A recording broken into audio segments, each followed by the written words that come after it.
벽. 이태준.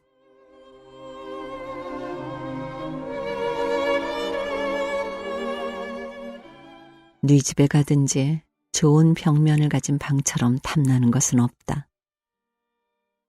넓고 멀찍하고 광선이 간접으로 어리는 물속처럼 고요한 벽면.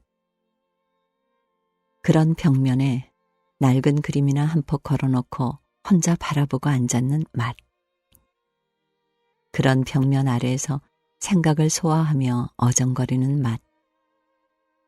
더러는 좋은 친구와 함께 바라보며 화제 없는 이야기로 날 어둡는 줄 모르는 맛. 그리고 가끔 다른 그림으로 갈아 넣어 보는 맛. 좋은 벽은 얼마나 생활이, 인생이 의지할 수 있는 것일까.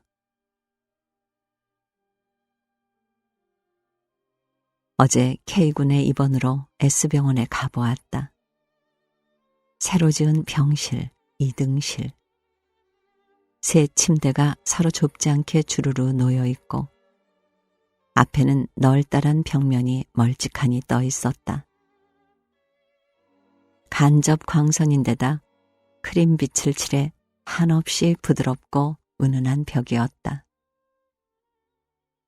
우리는 모두 좋은 벽이라 했다. 그리고 아까운 벽이라 했다. 그렇게 훌륭한 벽면에 팔이 하나 머물러 있지 않았다. 다른 벽면도 그랬다.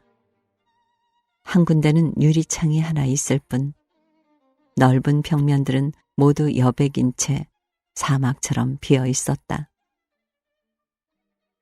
병실에 누운 환자들은 그 사막 위에 피곤한 시선을 달리고 하다가는 머무를 곳이 없어 그만 눈을 감아버리곤 했다. 나는 감방의 벽면이 저러려니 생각되었다. 그리고 더구나 화가인 K군을 위해서 그 사막의 벽면에다 만년필의 잉크라도 한 줄기 뿌려놓고 싶었다. 벽이 그립다. 멀찍하고 은은한 벽면에 장정 낡은 옛그림이나 한 폭 걸어놓고 그 아래 고요히 앉아보고 싶다. 배광이 없는 생활일수록 벽이 그리운가 보다.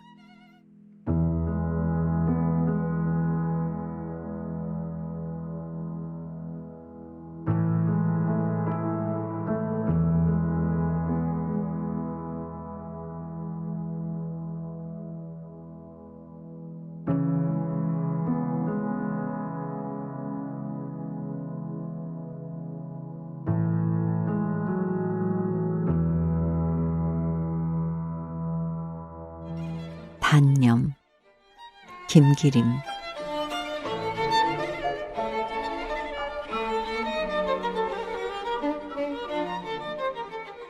살아간다고 하는 것은 별게 아니었다. 끝없이 단념해 가는 것, 그것뿐인 것 같다. 산 너머 저 산 너머는 행복이 있다 한다. 언제고 그 산을 넘어 넓은 들로 나가본다는 것이 산골 젊은이들의 꿈이었다. 그러나 이윽고는 산 너머 생각도 잊어버리고 아르네는 결혼을 한다. 머지않아서 아르네는 4, 5남매의 복 가진 아버지가 될 것이다. 이렇게 세상의 수많은 아르네들은 그만 나폴레옹을 단념하고 셰익스피어를 단념하고 토마스 아퀴나스를 단념하고 렘브란트를 단념하고 잠옷 풍정낭식한 생애를 이웃 농부들의 질소한 관장 속에 마치는 것이다. 그러나 모든 것을 아주 단념해버리는 것은 용기를 요하는 일이다. 가게를 버리고 처자를 버리고 지위를 버리고 드디어 온갖 욕망의 불덩어리인 육체를 몹쓸 고행으로서 벌하는 수행승의 생애는 바로 그런 것이다. 그것은 무에 접하는 것이다. 그런데 이와는 아주 반대로 끝없이 새로운 것을 욕망하고 추구하고 돌진하고 대립하고 깨트리고 불타다가 생명의 마지막 불꽃마저 꺼진 뒤에야 끊어지는 생활 태도가 있다. 돈 후안이 그랬고 베토벤이 그랬고 장 크리스토프의 주인공이 그랬고 랭보가 그랬고 로렌츠가 그랬고 고갱이 그랬다. 이 두 길은 한 가지로 영웅의 길이다. 다만 그 하나는 영구적 정멸로 가고 하나는 그 부단한 건설로 향한다. 이 두 나무의 과실로 한편에 인도의 오늘이 있고 다른 한편에 서양 문명이 있다. 이러한 두 가지 극단 사이에 있는 가장 참한 조행 갑에 속하는 태도가 있다. 그저 얼마간 욕망하다가 얼마간 단념하고 아주 단념도 못하고 아주 쫓아가지도 않고 그러는 사이에 분에 맞는 정도의 지위와 명예와 부동산과 자녀를 거느리고 영양도 값도 보존하고 때로는 표창도 되고 해서 한편 아담한 통속소설 주인공의 표본이 된다. 말하자면 속인 처세의 극치다.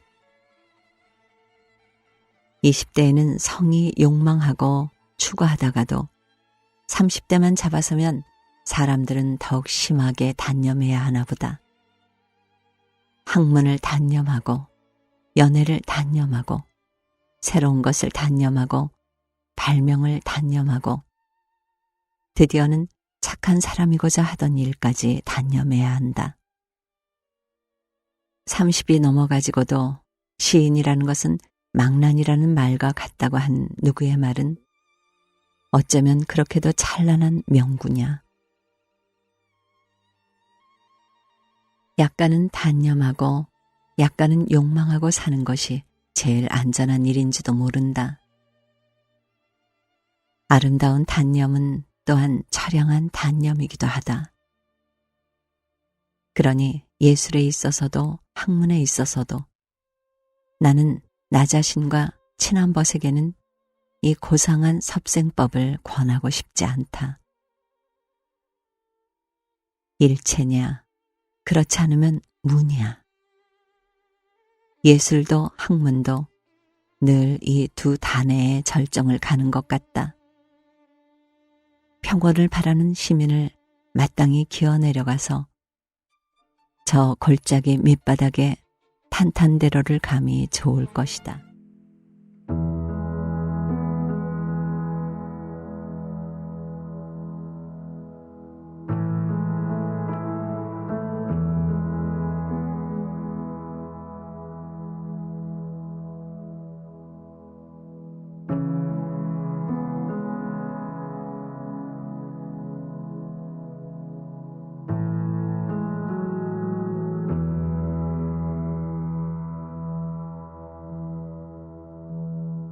참회 이광수.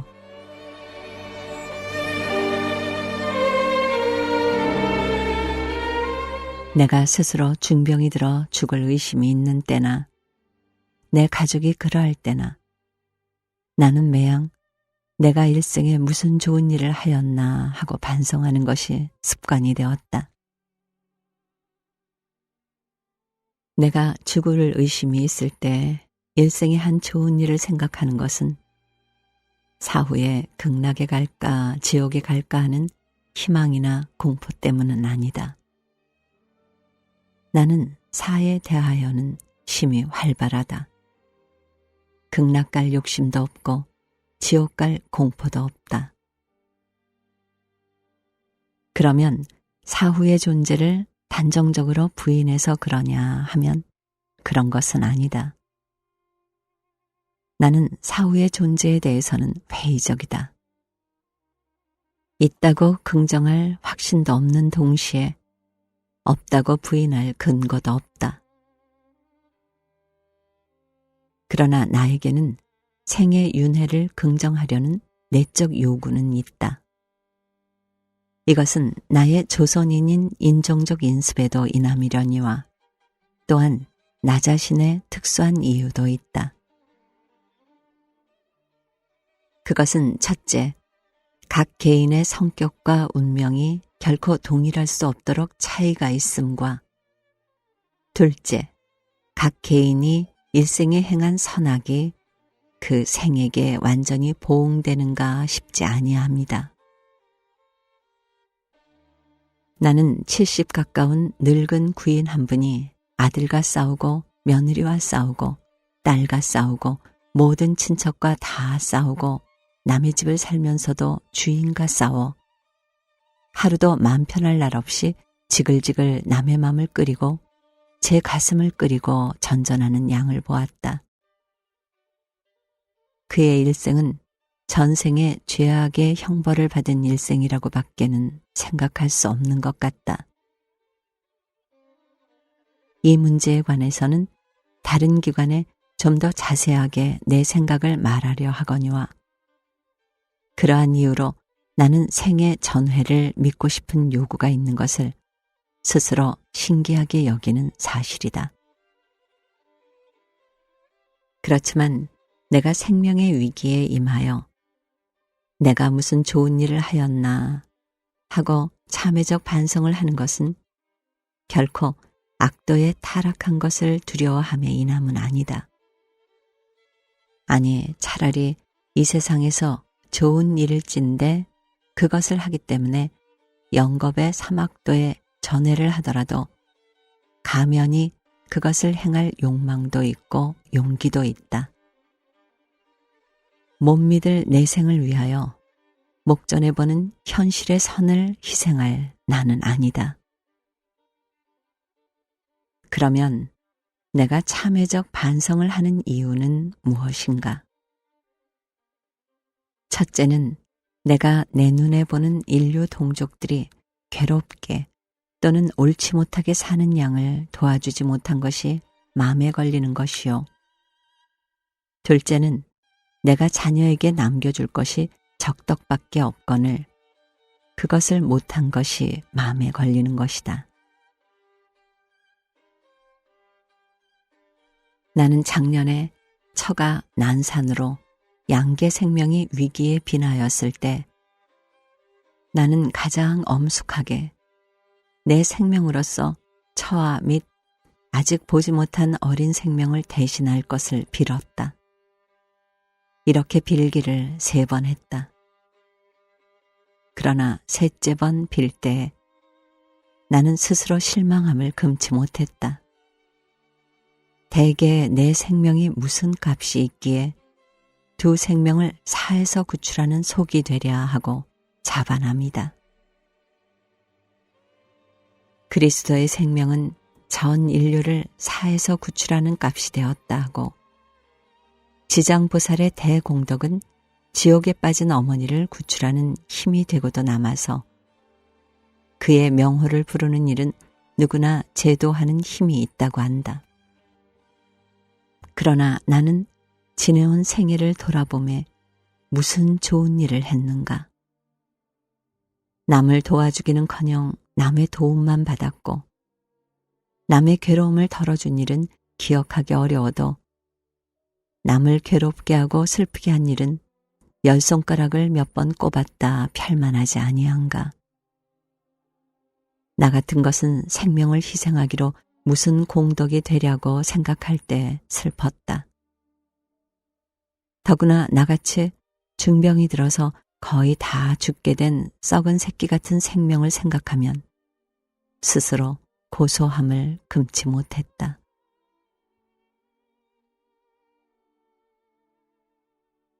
나는 가끔 참회하는 마음을 가지게 된다. 깨끗하게 인생을 살자 하는 이상이 어그러질 때마다 나는 참회의 고통을 맛본다. 어린 것이 이질로 아흐레째가 되어도 낫지를 아니하고 곱동을 눈다.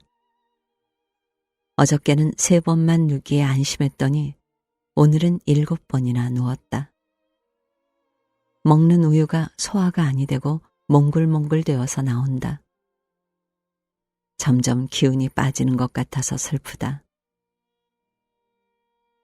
황혼에 나는 저를 안고 대문간 문지방에 걸터 앉았다.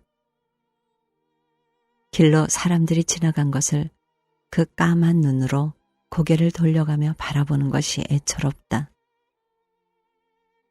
무슨 생각을 가지고 그렇게 사람들을 바라보는 것인가? 이것이 죽지나 아니하려는가 하고 나는 그의 황혼의 더욱 해쓱한 얼굴을 바라보았다. 발자취가 들릴 때마다 그것을 하나도 아니 빼어 놓으려는 듯이 앞으로 뒤로 연해 바라본다. 황혼 속에 발락거리는 한 생명. 이것이 죽지나 아니하려는가 하고 나는 두 팔에 더욱 힘을 주어 그의 허리와 볼기짝을 꼭 껴안았다. 그는 나의 정을 알아보는 듯이 머리를 내 가슴에 가만히 기댄다.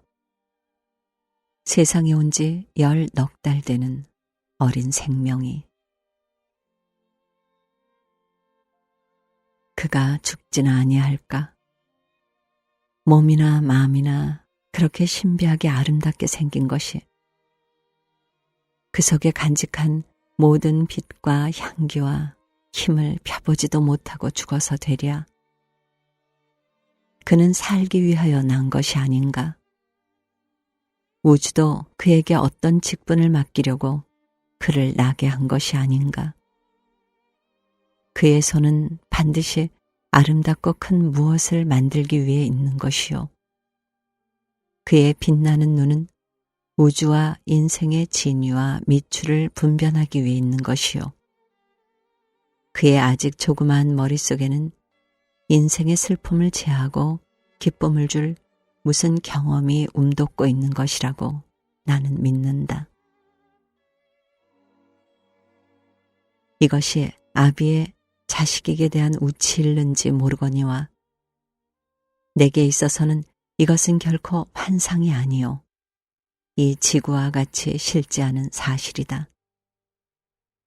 그러므로 그는 죽어서는 아니 된다. 그는 살아야 한다. 힘있게 오래 살아야 한다. 그의 큰 사명을 다하도록 살아야 한다. 이렇게 생각하면 마음이 든든해진다.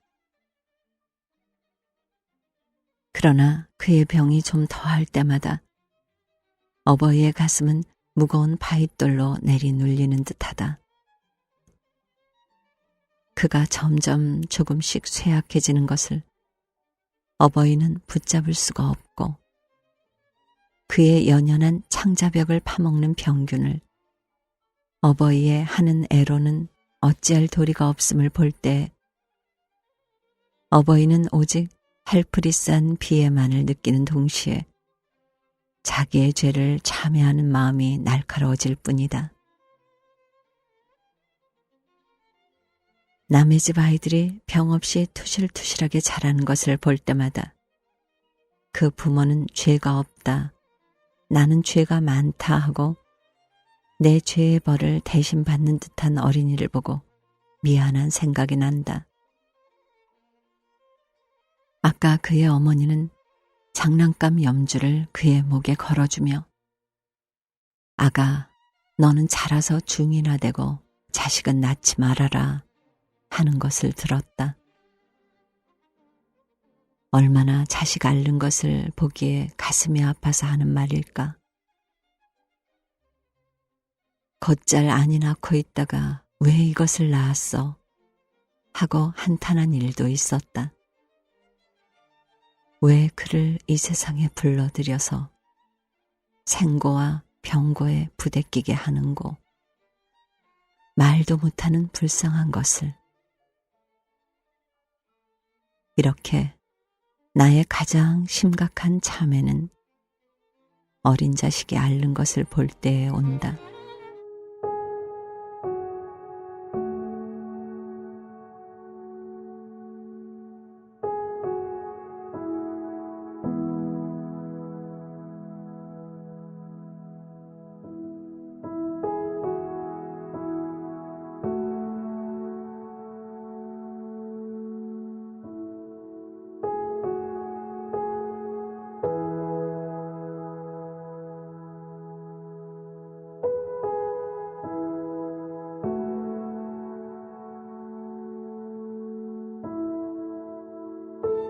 여인 독거기 나혜석.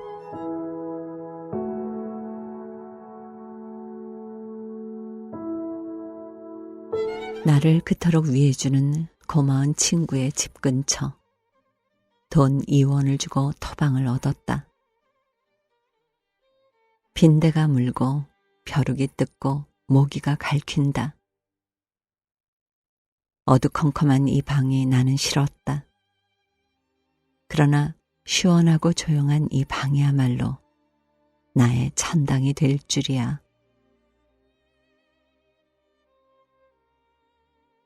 사람 없고 변함없는 산중 생활이야말로 실증나기 쉽다. 그러나 나는 이미 3년째 이런 생활에 단련을 받아왔다. 그리하여 내 기분을 순환시키기에는 넉넉한 수양이 있다. 나무 밑에 자리를 깔고 드러누워 책 보기. 개울가에 평상을 놓고 거기에 발을 담그고 앉아 공상하기.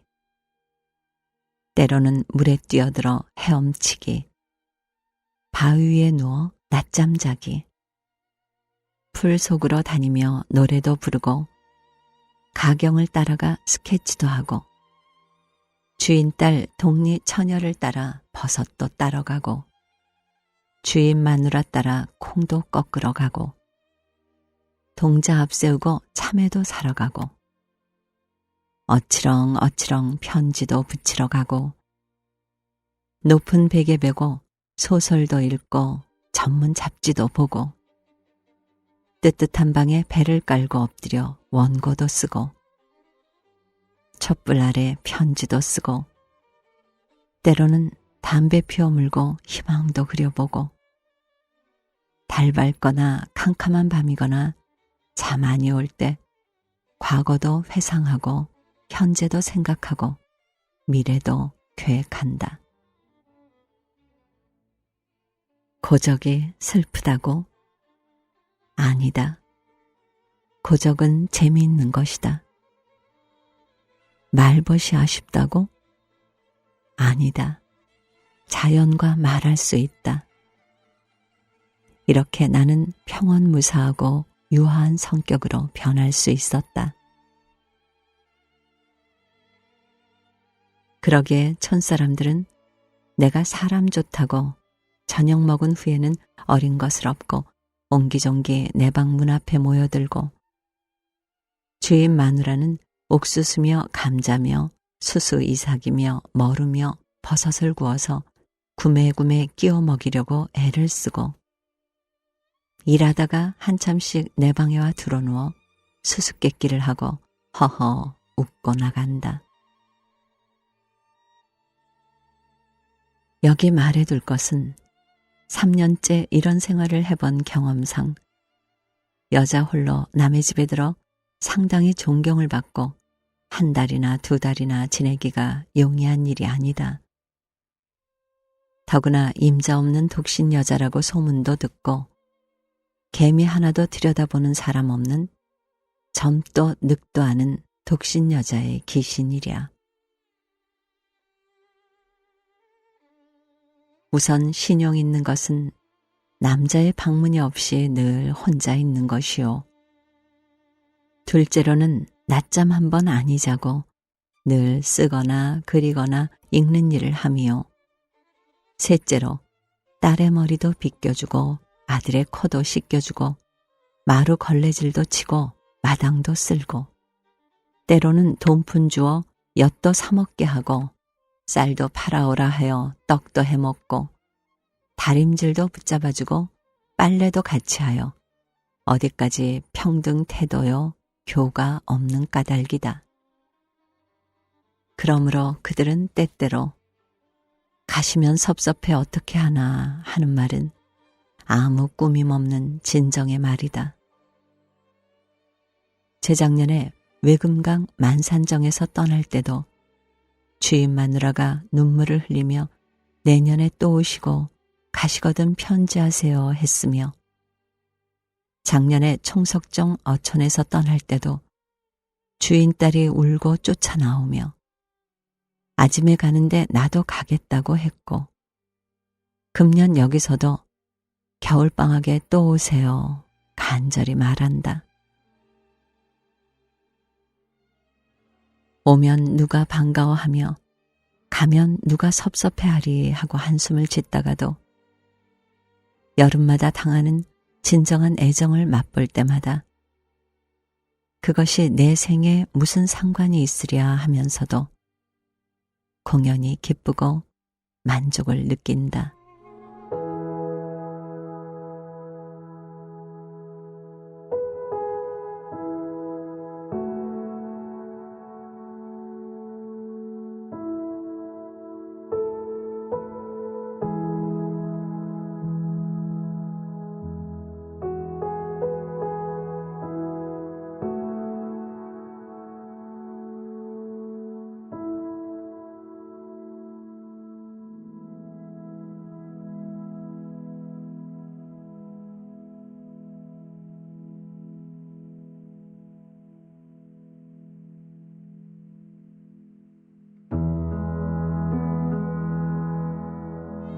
언제부터 내가 꽃을 좋아하게 되었는지 이젠 가까이 있는 분들이 흔히 나더러 무척 꽃을 좋아한다고 말한다.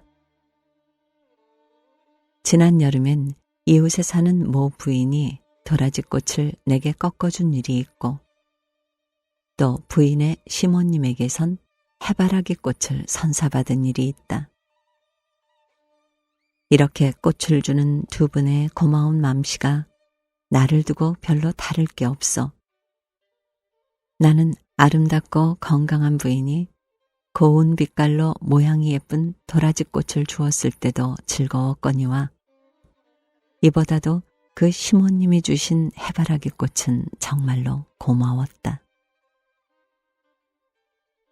해바라기가 그 의젓하고 너그러운 품에 있어서도 그러하려니와 더욱 빛깔에 있어 호박꽃과 방불했고 또 호박꽃은 흔히 시골에서 자라난 사람에게 호박꽃이 넝쿨진 담장과 그 담장 안팎을 조석으로 거닐었을 어머니의 모습과 함께 느껴지는 별로 독특한 향기를 가졌음인지는 또 해바라기를 받을 때 내 마음이 이러한 것과 관련된 곳에서 지어진 것이었는지는 모르겠으나 아무튼 나는 그 순간 단순히 고마웠기라기보다는 차라리 당황했다.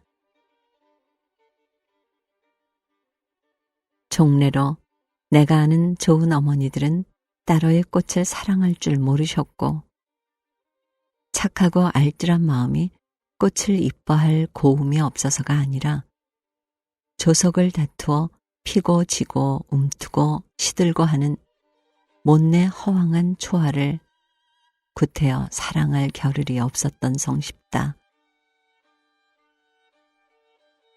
이러기에 꽃을 즐겨 치우치는 헛된 버릇이 그 자녀들에게 있을 때면 어머니는 돌이켜 그 착실치 못할까를 염려했고 길치 않은 징조라 꾸중하셨다.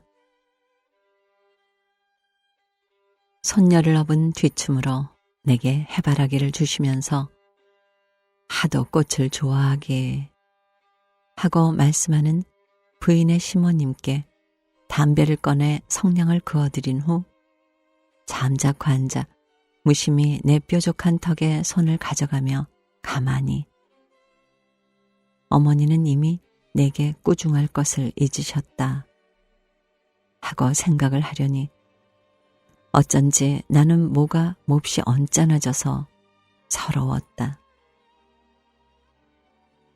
이제 겨울이 오면 해바라기도 도라지꽃도 없어질 테니 다시는 내 화병에 꽃을 꽂지 말리라 마음먹으면서도 나는 거듭 쓸쓸해했다.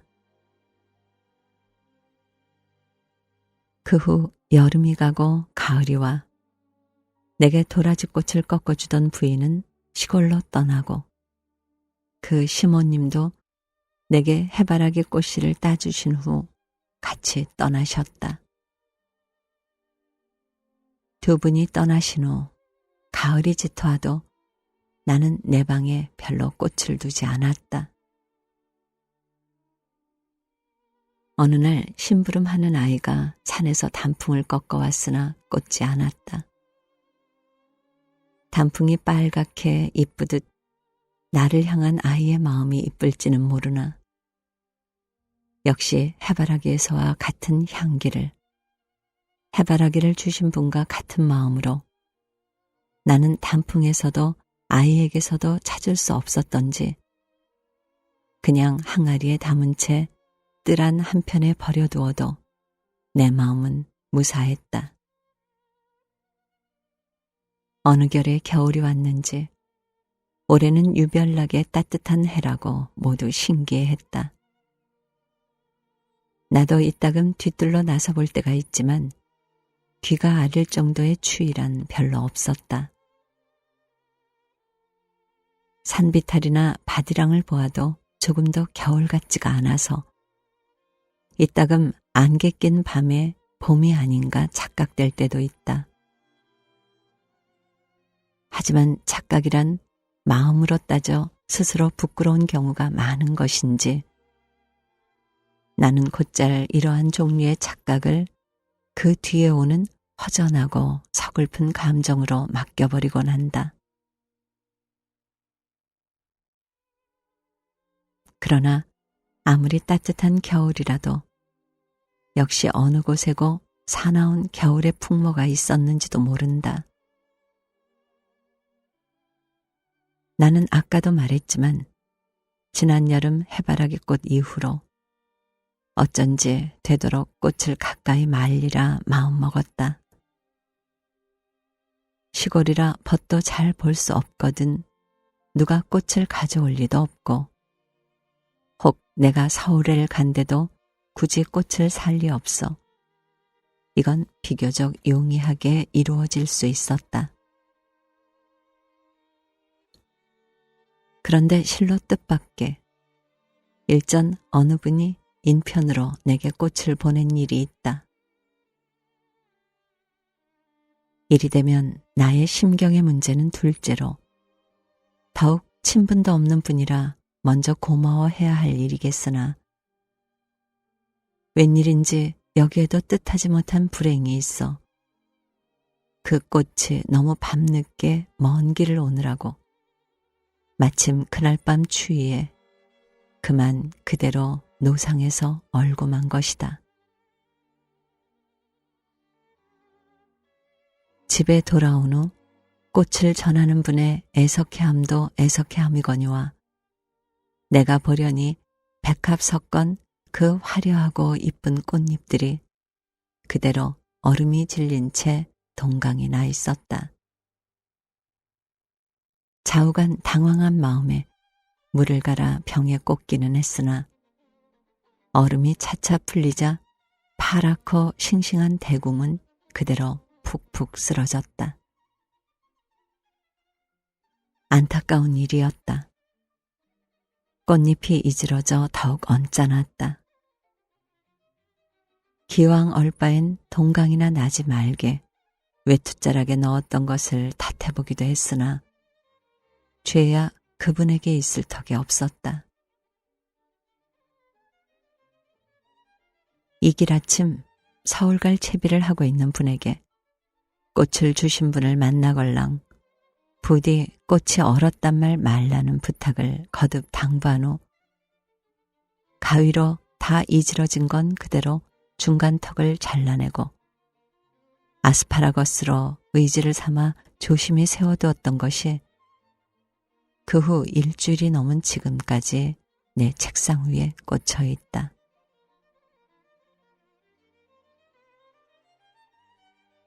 날씨는 오늘도 따뜻하다. 내일 밤도 안개가 끼어 봄날처럼 푸근할지도 모른다. 이렇게 따뜻한 순한 밤을 두고 꽃은 왜 하필 그 밤에 나한테 왔는지 나는 알 길이 없고 그저 답답하다. 이제 산란하고 침묵한 겨울밤. 나는 두 손을 가슴 위에 얹고 누른 채 겨울이 가거들랑 두 번 다시 언 꽃을 생각지 말리라 일러본다.